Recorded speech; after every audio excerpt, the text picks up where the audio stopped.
The former police officer Muhammad Kirumira rests in Impambire village after he was murdered 5 years ago. Kirumira and the woman who was in his car were gunned down by unknown assailants in Bulenga town, Wakiso district. After a lengthy investigation and the prosecution of 2 suspects, Justice Margaret Mutonyi acquitted Abubaker Kalungi. He had been arrested with Hamza Mwebe, who was cleared of any suspicion in December.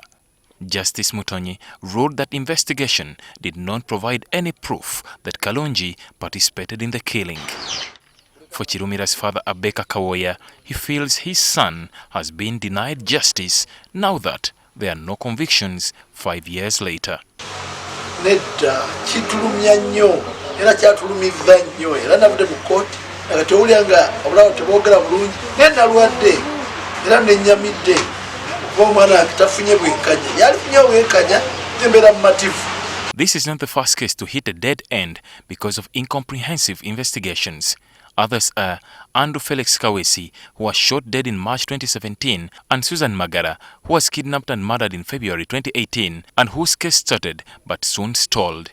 Also, the cases of several Muslim clerics since 2012. Former MP Ibrahim Abiriga in June 2018, whose killers are still at large, and State Attorney Joan Kagezi in 2015.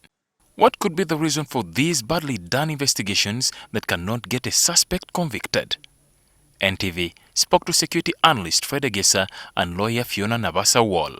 But it's very, very important that the person guiding or leading the investigation, like the overall of one investigation, like the regional side officer or the district or division side officer, should be a knowledgeable and steady person. Short of that, then of course you'll see situations of abuse, situations of extremes. Sometimes the arrests are premature because the evidence is not yet there. We need to stop running for pretrial detention just to show the victims that we are doing something. We need to ensure that we solidify our cases, because if this person has influence, the moment you start arresting them, you're alerting them.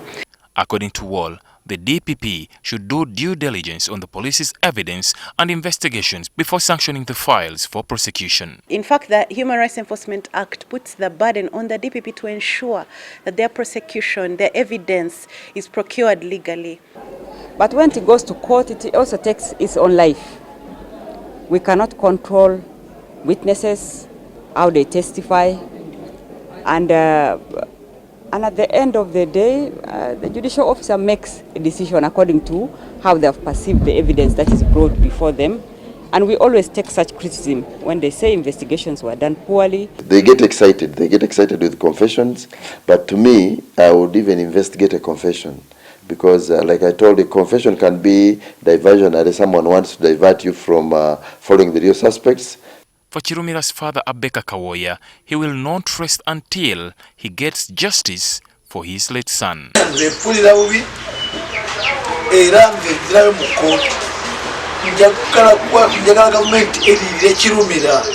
the CID, it should be a time for reflection on how best to collect concrete and thorough evidence for successful prosecution and convictions.